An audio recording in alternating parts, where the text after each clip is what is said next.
नमस्कार। आप देख रहे हैं you series news. Uttar Pradesh Jaunpur समाचार। जयमाल के बाद दुल्हन हुई फरार। घटना 27 अप्रैल उत्तर प्रदेश जौनपुर जिले के मीरगंज क्षेत्र के एक गांव की है। हम आपको बताते चले कि जयमाल होने के बाद दुल्हन अपने प्रेमी संग रफू चक्कर हो गई। किसी की बदनामी न हो इसलिए गांव का नाम और व्यक्ति का नाम उजागर नहीं कर रहे हैं। समाचार विस्तार से। जानकारी मिली है कि मीरगंज क्षेत्र के एक व्यक्ति की बेटी का विवाह पवारा थाना क्षेत्र के एक गांव में तय हुई थी।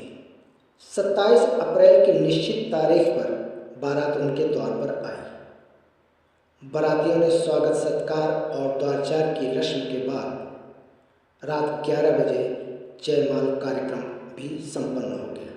भोजन के बाद मंडप में विवाह की तैयारी होने लगी। इसी बीच जानकारी मिली कि घर से दुल्हन गायब है। कन्या पक्ष के लोग किसी को कुछ बताए बिना दुल्हन की खोजबीन करने लगे, लेकिन दुल्हन नहीं मिली। बारातियों को भी इस बाबत पता चल ही गया, लेकिन बहुत खोजबीन के बाद भी लड़की का पता न चला। तब वर पक्ष के लोगों ने इसकी जानकारी 112 नंबर पुलिस को दे दिया। थाना प्रभारी ने बताया कि लड़की पक्ष से कोई शिकायत नहीं मिली है। दूल्हा पक्ष के लोगों का कहना है कि अब तक हमारा जो खर्च हुआ है हमें वापस दिलाया जाए। मीरगंज थाना क्षेत्र से ही एक अन्य घटित घटना का ब्यौरा हमें प्राप्त हुआ है। मिली सूचना के अनुसार अगहुआ गांव में राजेंद्र यादव ने सोमवार की सुबह घरेलू झगड़े के बाद दही मथ रही अपनी 45 वर्षीय पत्नी गीता को ईंट से मार मारकर उसकी हत्या कर दी। कहा जाता है कि ईंट के एक ही वार से गीता बेहोश हो गई, लेकिन राजेंद्र उसे ईंट से तब तक मारता रहा जब तक कि उसकी मौत नहीं हो गई। उसके बाद वह खुद फंदा लगाकर जान देने की कोशिश करने लगा। स्थानीय लोगों ने उसे पकड़ लिया और पुलिस को सूचना दे दी।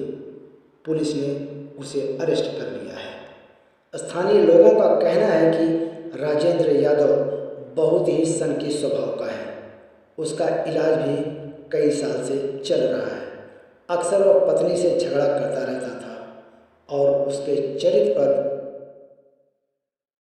प्रभारी निरीक्षक ने डेड बॉडी को कब्जे में लेकर पोस्टमार्टम के लिए भेज दिया है।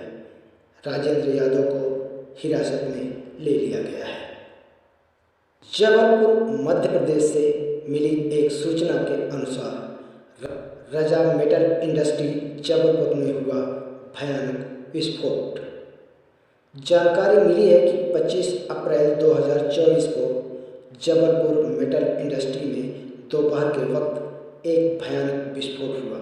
विस्फोट इतना भयंकर था कि मौके पर काम कर रहे 2 मजदूरों के चीथड़े उड़ गए। विस्फोट की भयंकरता का इसी से अनुमान लगाया जा सकता है कि उसकी धमक लगभग 8 किलोमीटर तक महसूस की गई।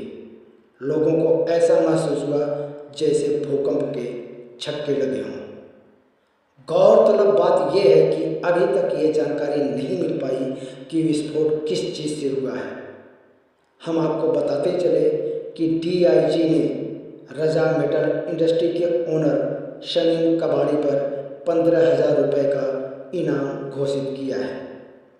शमीम कबाड़ी अभी तक फरार है, जबकि उसके बिजनेस पार्टनर फ़हीम और सुल्तान को अरेस्ट किया जा चुका है। अभी तक ये क्लियर नहीं हो पाया है कि गाड़ियों के पार्ट्स काट कर बेचने वाला शमीम कबाड़ी हथियार बनाने के सामान कहां से और कैसे ले आया।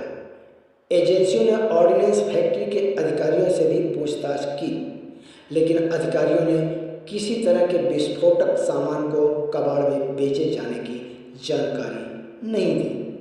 लेकिन बमों के खोखे और कल पुर्जे देखकर यह आशंका जाहिर की गई कि किसी बम जैसी चीज़ के फटने से इतना भयंकर विस्फोट हुआ है। हालांकि पुलिस अधिकारी अभी तक किसी ठोस नतीजे पर नहीं पहुंचे हैं। आगे जैसे जैसे हमें जानकारी प्राप्त होती रहेगी हम आपको अपडेट करते रहेंगे। नमस्कार।